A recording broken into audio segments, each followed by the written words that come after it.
This is episode 332 of the Rio Grande Foundation's Tipping Point, New Mexico. I'm Paul Gessing, president of the Rio Grande Foundation, New Mexico's free market think tank. You can find out more about the foundation at riograndefoundation.org. I am very pleased to be joined this week by Michael Farren. He is a research fellow at the Mercatus Institute, which is a free market think tank based in the Washington, D.C. area.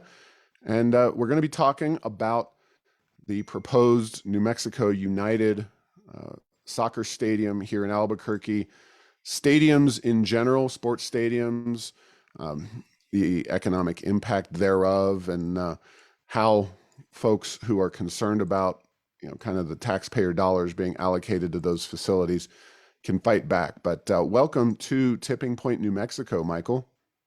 Thanks for having me. Great to be here. Yeah, well, you have, I understand, been researching and studying stadiums for quite a while at the Mercatus Institute, and you've done a lot of research on those. New Mexico, of course, Albuquerque. We don't have any major pro teams. We don't have an NFL, NBA, NHL, even a major league soccer team. But we do have a minor league soccer team, and they're looking for a stadium. And you've taken a look at that particular issue within the context of stadiums across the country. So why don't you set the table for us in terms of the impact of these stadiums and how things typically go in stadium debates? Sure. So the way that I preface this is that stadiums are just the tip of the iceberg. They are a very visible sign of what are more broadly called economic development subsidies. So between stadiums and film subsidies, those are the things that people pay the most attention to because they're just the sexiest. They get the most eyes on them. But there's a much wider range of economic development subsidies that go for manufacturing plants, go for essentially major hotels or conference centers, anything that essentially politicians can then claim that they created those jobs, or in the case of stadiums, that I brought this team to town or I kept the team from leaving. And the academic research on economic development subsidies is actually very surprising and counterintuitive that they don't actually work. That is, they don't actually create economic growth for the regions and the communities that hand out those subsidies, which are obviously taken from taxpayers. There is no money tree that you can shake harder to get more subsidy money out to grow your local economy. If you are giving subsidies, you are taking money from somewhere else, and that is from other businesses and local residents. So there's a number of reasons why they don't work, and we can go into that more deeply later on, but I just want to reemphasize that there's fairly few topics that economists almost universally agree upon. Now, we're a pretty contentious lot, but it is true to say that even the people who say, well, subsidies might work under this very specific set of circumstances will tell you very directly, subsidies do not work the way that they have previously been done. And that's especially true with regard to stadium subsidies. Yeah. And, I guess once you scratch the surface and say, well, stadiums are going to be subsidized to some extent, there's a relative level of subsidy that is, I guess, more or less in any individual project. And I know, some stadiums are almost entirely financed by the taxpayers, while the teams put up a chunk of the money or even a significant majority of the money in a given stadium construction project. As I see it, and I know that you've done some research on the United and their stadium, as it currently stands, and we don't know, and that's one of the problems, a lot of the details about the New Mexico United facility, this looks to be a 100% taxpayer financed endeavor, which is kind of the most problematic situation. I think you'd agree. Definitely. And that's what every professional team owner wants.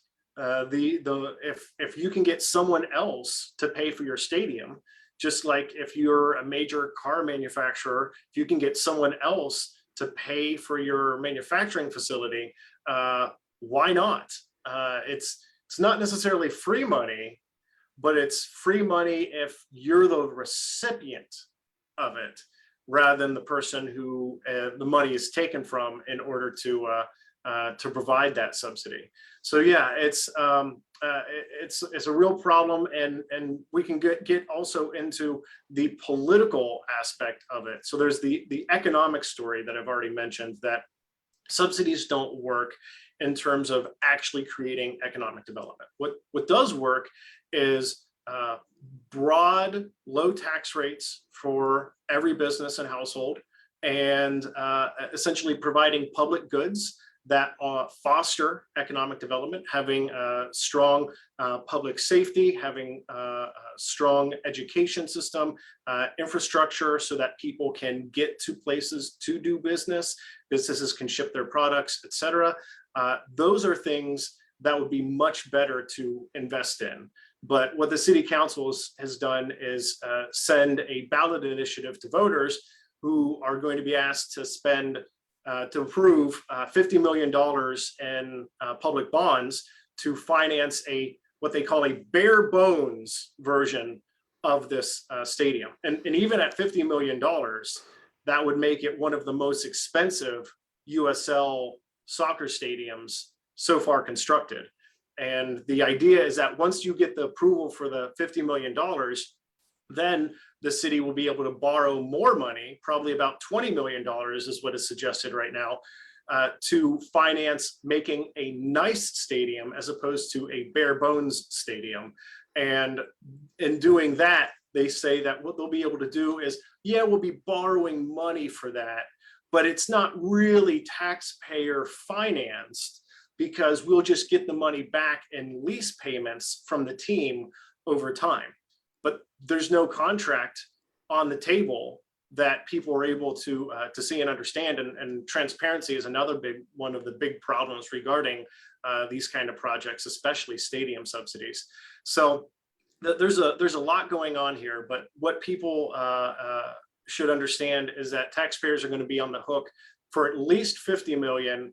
The real answer is probably something closer. If you're on the hook for 50 million, you're going to be on the hook for probably another 20 million, because there's no automatic, it is not a definite thing that the team and the league will survive for another 20 years. It's about 10 years old, and or the league is, at least. And right. The sports teams have, and leagues, especially the minor league level, have gone out of business pretty regularly. You can look at a number of different leagues recently. Most recently, the reincarnated XFL went out of existence yet again because of the pandemic. And the team there, the United, is doing very well in Isotopes. Is it Park or Isotopes Stadium? They call it the Lab. Yeah, it would be called Isotopes Park, but yeah, it's got a corporate name that they added in. The Lab is a nickname that some folks use, but yeah, it's obviously served them well, and very well. They lead the league right in attendance in 2019, and we're second in the league in 2020 for attendance during a pandemic year. So most of the time, the argument in favor of a stadium is, well, we're just not getting the fans in that we need in order to be profitable. We need the new stadium in order to be competitive with other teams around the league. notwithstanding the fact that they're not actually competing with people going to those other stadiums. So that's an incorrect statement to begin with. But when they say competitive, they really mean to be as profitable as other teams around the league. But they're already attracting record numbers of fans into Isotopes Park. And so the real question is what is the purpose behind this other than to make a really nice park that can be more profitable for the team owner? And that's the thing at the end of the day. It's all about making this more profitable for the team owner.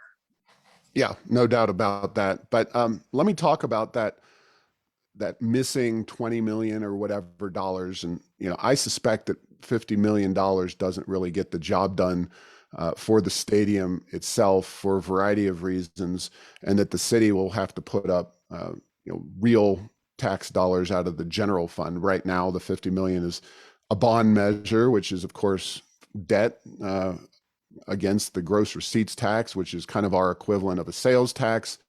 And it's something that will ultimately be spent like any other government money. You might as well just pass a tax increase for all the difference it entails, because you're still taking money out of other priorities, other areas. And we've got a serious crime issue in Albuquerque. $50 million would do a lot to get police out on the streets, et cetera, et cetera. But what would the incentive be? And what's the likelihood that, $20 million,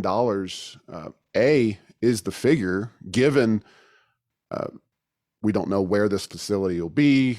Property owners would be stupid not to jack up the property prices, given materials costs these days.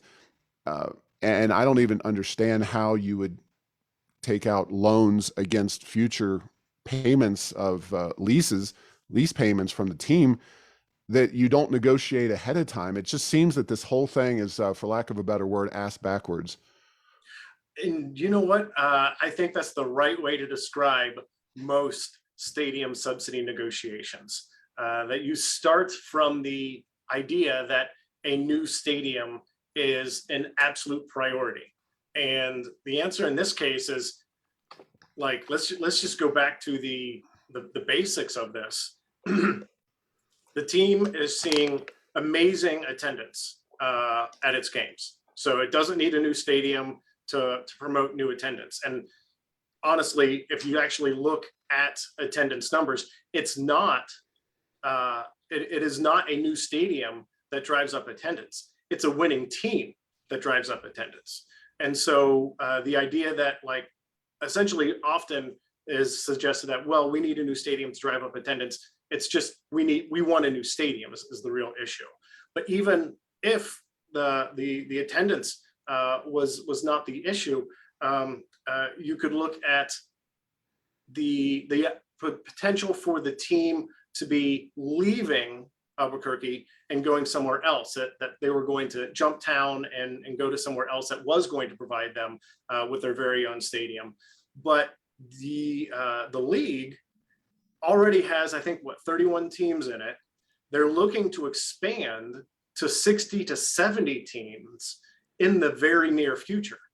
So one of the things that professional sports leagues do in order to essentially be able to extract more subsidies out of local governments and even state governments is they create a contrived scarcity, like the NFL's limit on 32 teams. Well, that means that there's always several major cities that would like their own NFL team that NFL teams can threaten to pick up and move to. And because of the scarcity and local fans in those cities wanting to have their own hometown team, it makes it a credible threat that the team might actually leave. But there doesn't seem to be any threat for United to be leaving Albuquerque. So like the second major reason that is often promoted as the fact that, we need a new stadium also falls through. So at the end of the day, this is just, it seems to me, just kind of like a vanity project. And like you said, there are far more important public needs to address than spending $50 million on a vanity project. if Albuquerque is having the kind of crime problem that you're describing, people don't shop in a place where they don't feel safe. So the tendency of economic activity or the growth of economic activity is directly related to how safe people feel. And if there's a crime problem, then arguably it makes a lot more sense for Albuquerque to invest in public safety than to invest in a stadium vanity project. No doubt. Now, I looked through some of your writing, and you've written quite extensively on stadiums. One caught my eye, the Des Moines Register, March of 2021 article. You specifically look at plans in Des Moines, Iowa for a soccer stadium for a similar team, a team in the same league as the United. And I was not aware of their expansion plans in that league, but it makes sense, when you're talking NFL, you're right, there is an artificial scarcity there, but with the kind of expansion plans that league has, and the fact that the United are leading or among the leading teams in terms of attendance, it just seems they would be completely crazy to pull the team out of New Mexico for lack of a stadium. But how does New Mexico's deal, as such as it is, compare with where Des Moines is in terms of their deal for a stadium in a similar league? The $50 million, the base level is already larger than the request in Des Moines, I believe. So that additional 20 million being on top of that, and in any stadium project, if you look at the broad history of stadium projects, none of them come in on budget. Absolutely. And they all are, there's always a reason in the end to add some additional feature that wasn't being discussed early on. There's a really good book, an accompanying website by the name of Field of Schemes. The authors are Joanna Kagan and Neil DeMouse. Neil DeMouse runs the website. He actually just has an article up today on the subsidies that are being considered for the United. And it is the best place for stadium subsidy content. I highly recommend it. But in their book, in their in-depth analysis of this, they say, like, okay, what they actually are able to identify a particular essentially procedure that stadium subsidy negotiations go through. And the last procedure is to claim that, oh wait, to essentially to adjust the scope of the project after the project has already been approved, and then essentially require additional funds to be spent. And you're right, apparently this is going to be funded by the gross receipts tax there. So that means that for whatever, like a lot of times these kind of projects are funded with property taxes, or they attempt to fund them with taxes on essentially entertainment goods or hotel lodging. The stadium, new stadium in Las Vegas for the Raiders uses a hotel tax for its $750 million of funding. But those kind of situations leave a city vulnerable to the potential of not enough tax money coming in to cover the payments that need to go out for the money that they have borrowed. Las Vegas has faced this during the pandemic.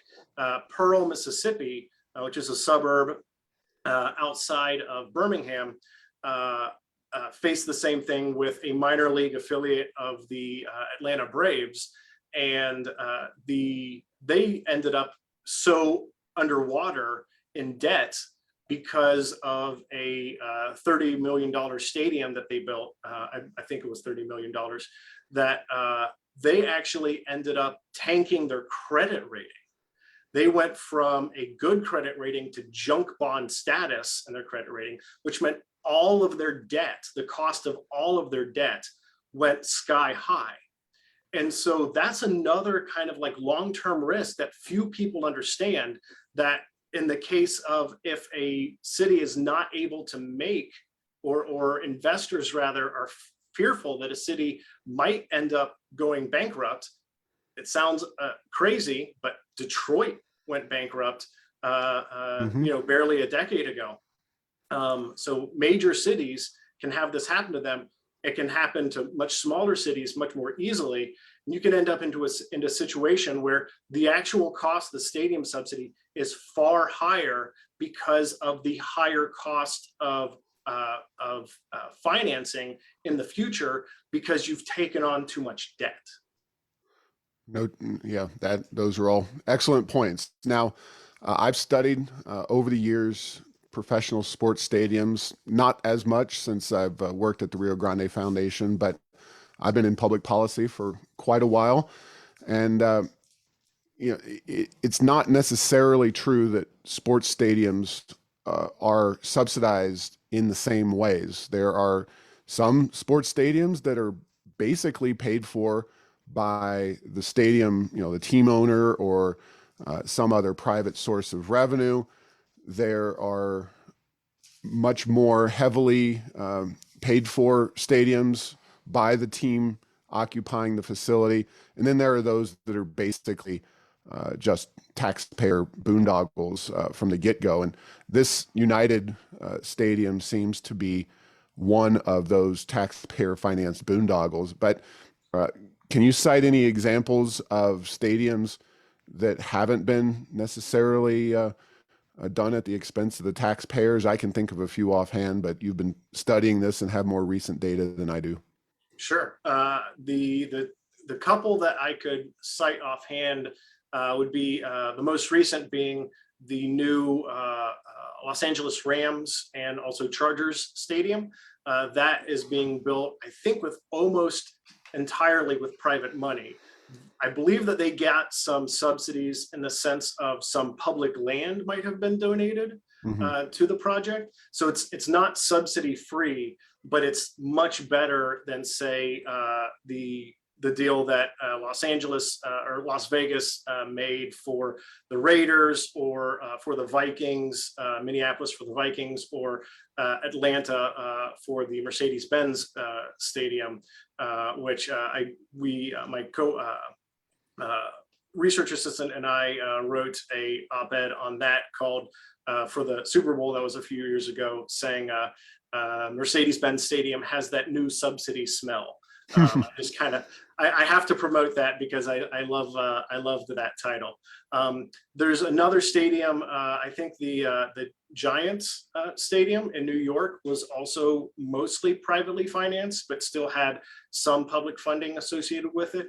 And I think that there might be one more that I'm forgetting. But which ones do you know of? Yeah, they're a little more old school than some of those. Given my deeper in the past interest in the issue, but the San Francisco Giants baseball stadium was largely privately financed, and so was the Washington football team. The now Washington football team was largely privately financed, and you often get sports arenas, indoor facilities also tend to be, not always, but more so. Private dollars, ironically, even though those facilities tend to be much more useful, in terms of how many events you can have in a given year in an indoor facility. They, I guess, for whatever reason, tend to be a little less heavy on the subsidy side of things. But yeah, the United, and they're claiming this is going to be, and that's one of the other ways they're trying to sell this thing, is they're claiming all kinds of other events can take place there. Really, when push comes to shove, I don't think they have much of a leg to stand on, because first and foremost, downtown Albuquerque is not an especially attractive place for these kinds of events. I think in addition to kind of the economic concerns, when you look at the local situation, downtown Albuquerque is not particularly safe. It's not got a lot going on. It's a lot of homeless situations, a lot of challenges in that area and crime.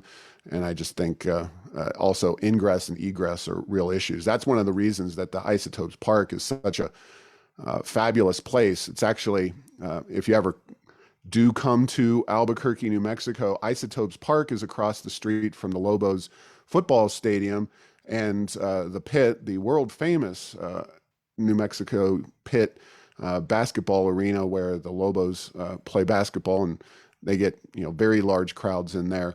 They're all across the street from each other, and that's so they've got parking and people can access the interstate highway systems. It's a good location. Whereas what we're talking about here, the mayor really wants downtown. He's basically mandating the downtown location. The team owners kind of on the, I'll accept the free stadium, even though it's downtown train. Yes. That's his approach. But yeah, I'll let you jump in there, and then I want to turn the conversation more to politics oriented around stadium construction.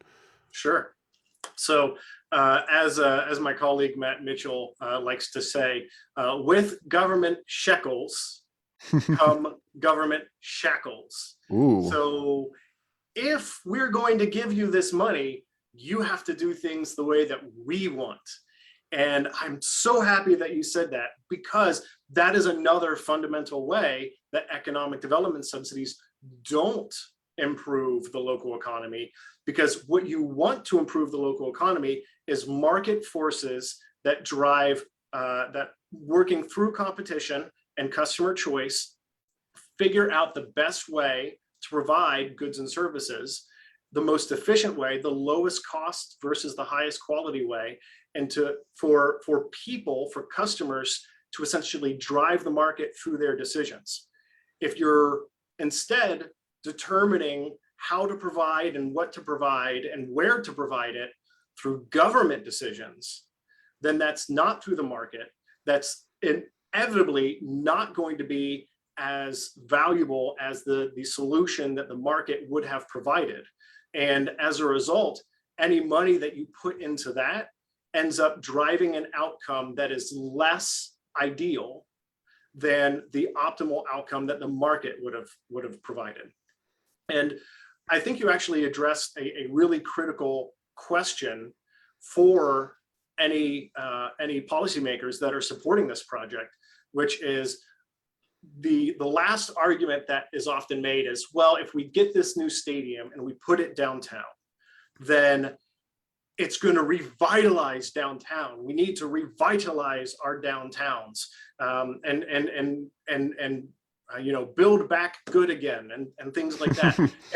and yeah, I can understand that. That makes a lot of sense. The best way to do it is not to locate a stadium downtown and spend 50 plus $70 million on that. The best way to do it is to spend those funds correcting the problems that are keeping people away from downtown. So if there's a safety problem, if there's a homeless problem, then those are things that can be better addressed directly with those public funds, rather than build a stadium. What are we going to do? Are we going to house the homeless in the stadium on off days? I mean, I'm being facetious here, but in terms of like the value for the dollar, stadiums just aren't it.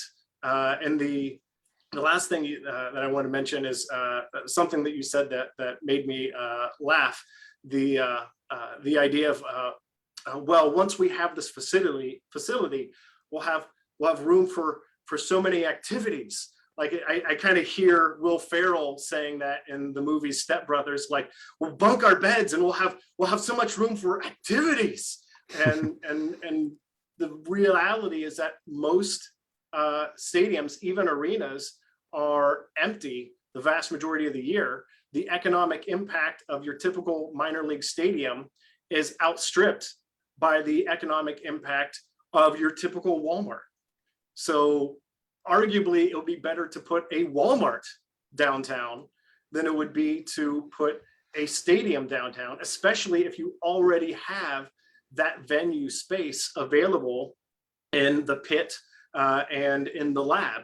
And Hmm. one last piece on that is your neighbor to the west is at this point, I forget which suburb of Phoenix it is, but they're essentially kicking the Coyotes National Hockey League team out of the stadium because they haven't been paying the lease payments. Like the argument of like, well, we'll just get that extra $20 million back in lease payments from the United over the next 20 years.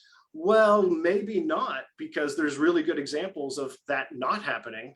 And the city has realized, you know what, this venue is making us more money by hosting concerts in it than by hosting the sports team. So we're just going to go with the concerts, and the sports team can figure out what it wants to do on its own. Again, that's an argument for, yes, there are other activities that you can do with these arena facilities, but you already have arena facilities. And so this really seems like a vanity project. Yeah, and we've got facilities already in existence, including the aforementioned football stadium, which could probably work just fine for soccer.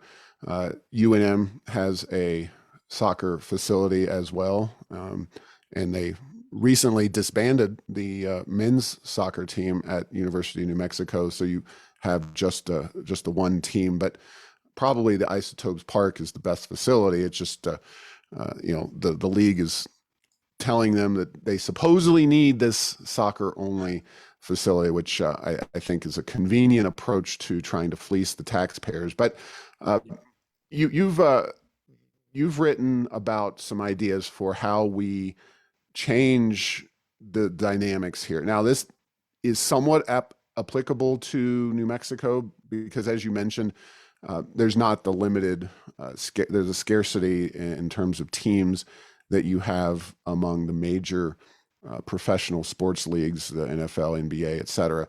But an interstate compact to end the space race, the arms race for these stadiums. Talk about that briefly, because I think it is important and it can be applied to, as you mentioned, other economic development issues. Sure. So to take a little bit of a step back to provide some additional foundation and motivation for the interstate compact idea, like I said at the beginning, there's virtually no economic rationale for economic development subsidies, regardless of where you're putting them, which industry that you're funding. There is, however, a political rationale, in the sense that when politicians essentially provide subsidies, they are able to claim, look, I helped create these jobs. These jobs are here because of what I did. And that actually plays pretty well at the ballot box, unfortunately, as research by Nate Jensen at the University of Texas, Austin, and his co-author Ed Mileski at Duke have found. The good news is that I should be quick to footnote that that only lasts, that success of the ballot box only lasts so long as people remain unknowledgeable of the fact that subsidies require trade-offs. As I said, that $50 million, $70 million could go to funding infrastructure, roadway improvements, public safety improvements, what have you, for Albuquerque.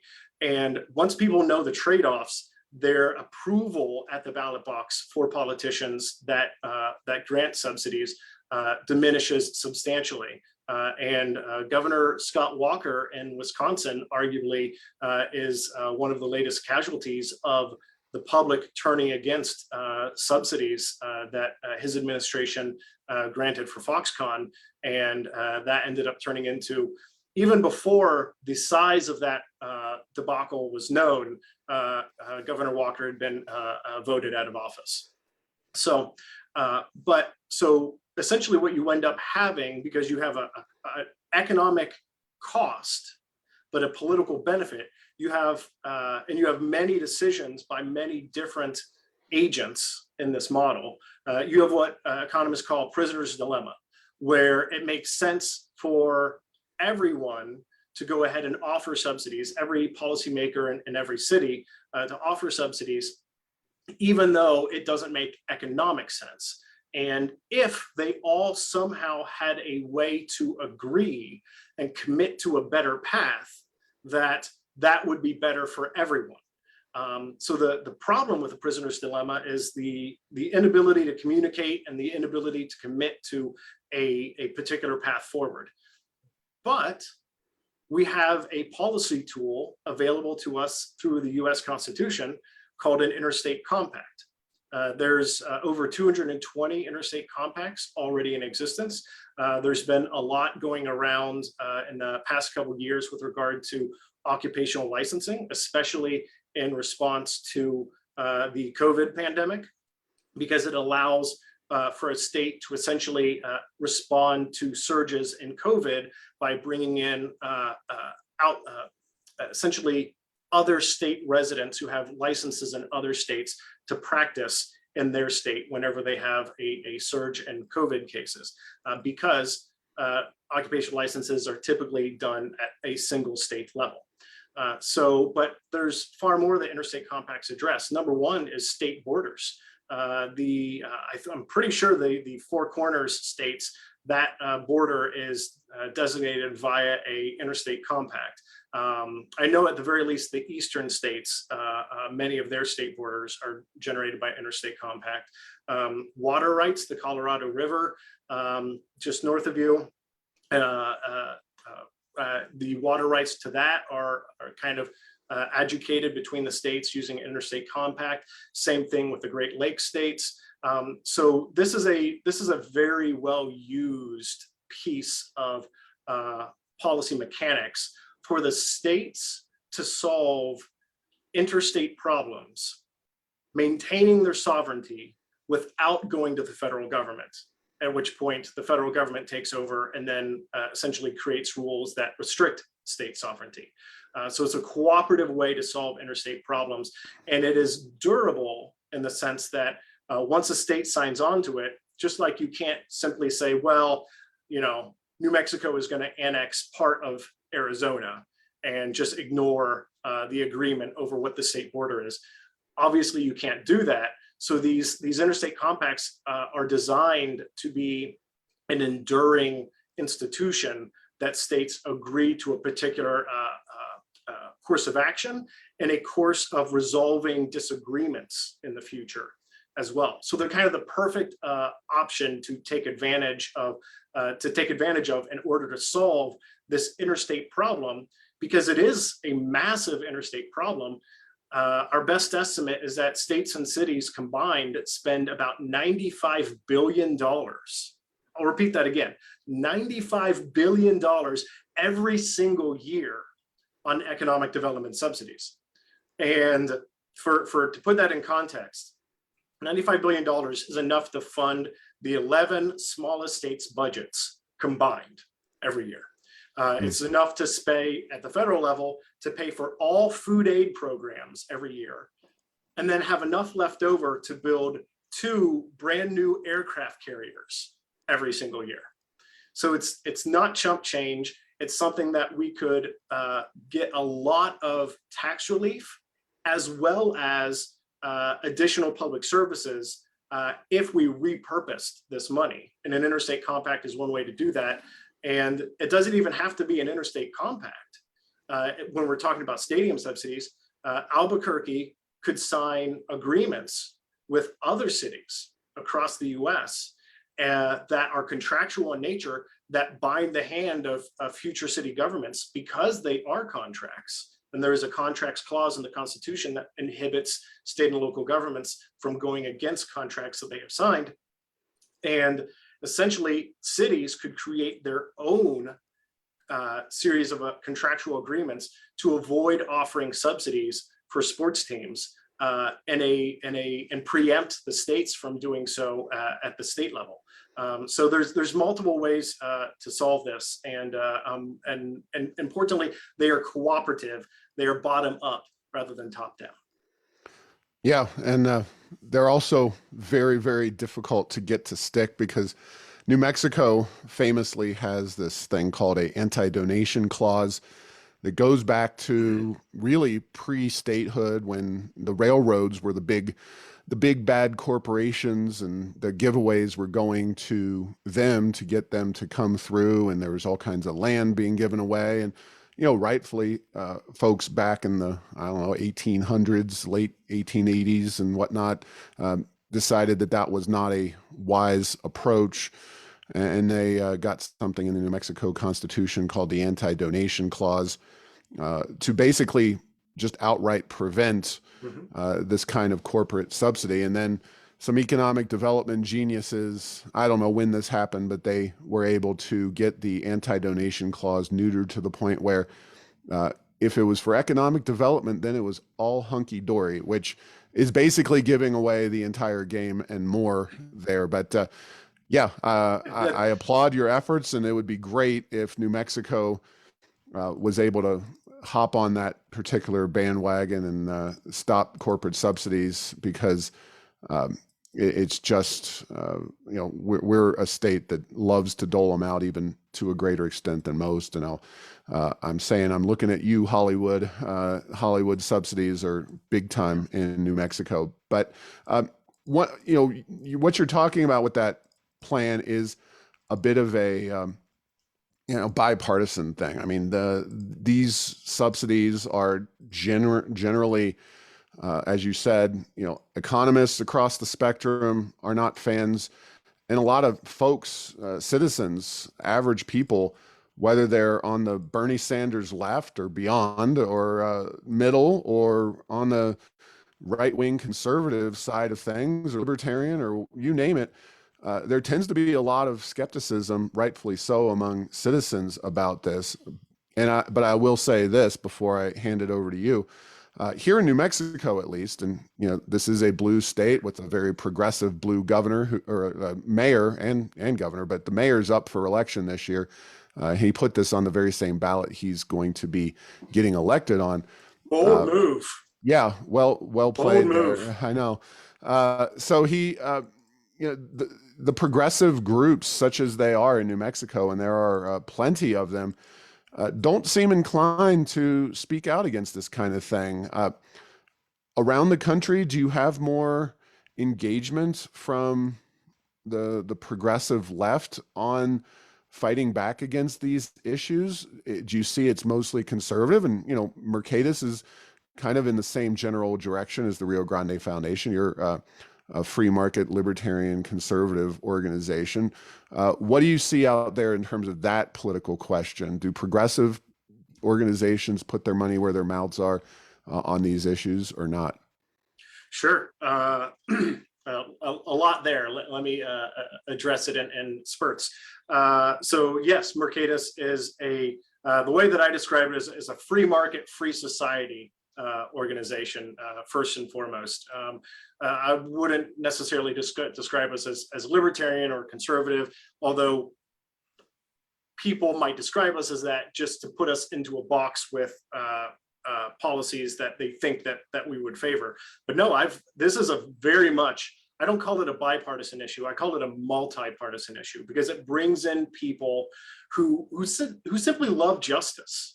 That's really what this is at the end of the day, is they understand that there's something fundamentally unfair about essentially a redistribution scheme that takes money from the poor and gives it to the rich.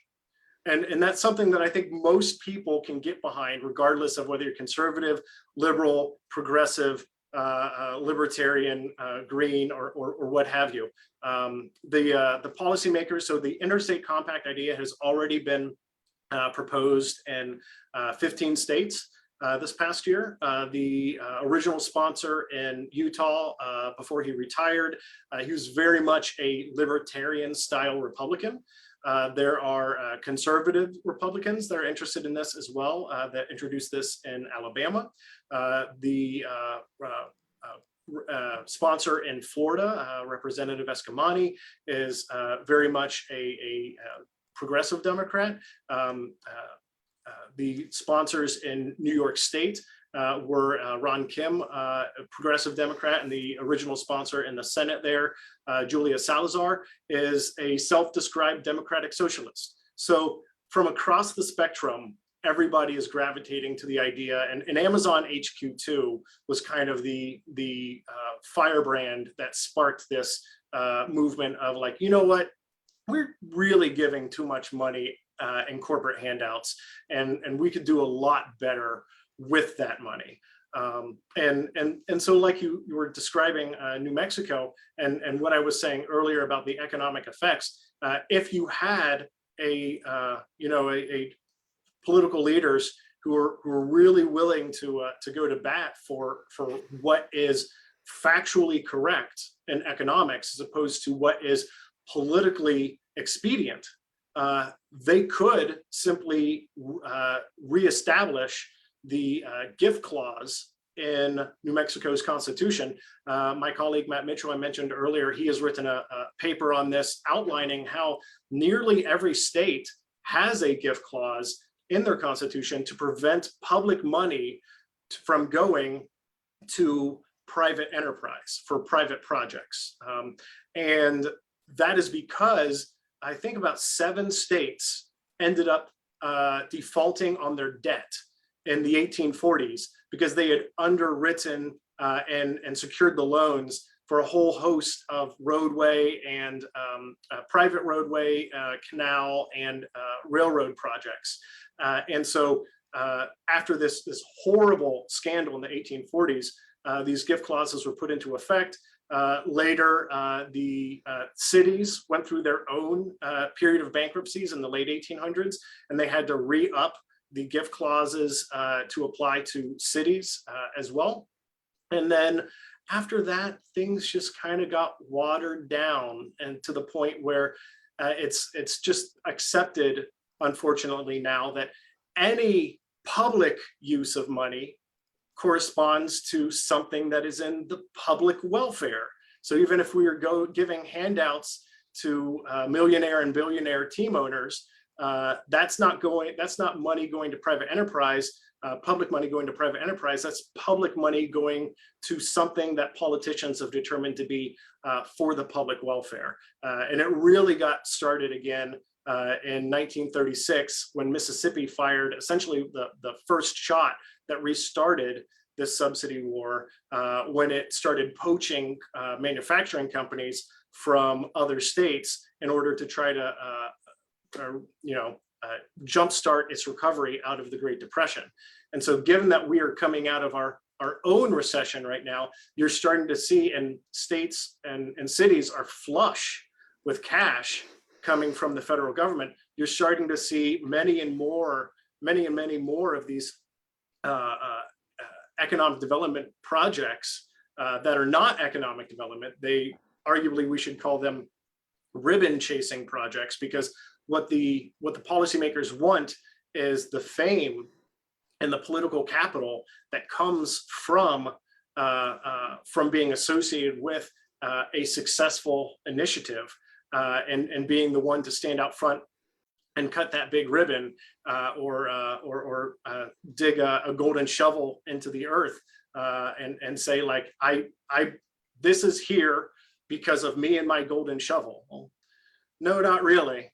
This was really going to be done already. In fact, in Albuquerque's case, the team already exists. It's been playing for multiple years. It's been very successful so far. You don't really need to do anything to continue its success, except for get out of the way. Well, we're going to have to leave it there. Michael, thank you very much for your time and expertise. Fascinating stuff. Real quickly, how can people find out more, especially about your work on stadium issues for the Mercatus Center? Sure. You can find me at the Mercatus website, mercatus.org, mercatus.org. And on Twitter, my handle is Michael D. Farren, Farren.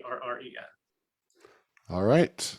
Thank you very much. And thanks for listening to this week's episode. Find all episodes at tippingpointnm.com or at the Rio Grande Foundation's YouTube channel. Subscribe to this show at Apple, Stitcher, or have your Google Home play Tipping Point New Mexico. Thanks to Path 3 Marketing for producing this show.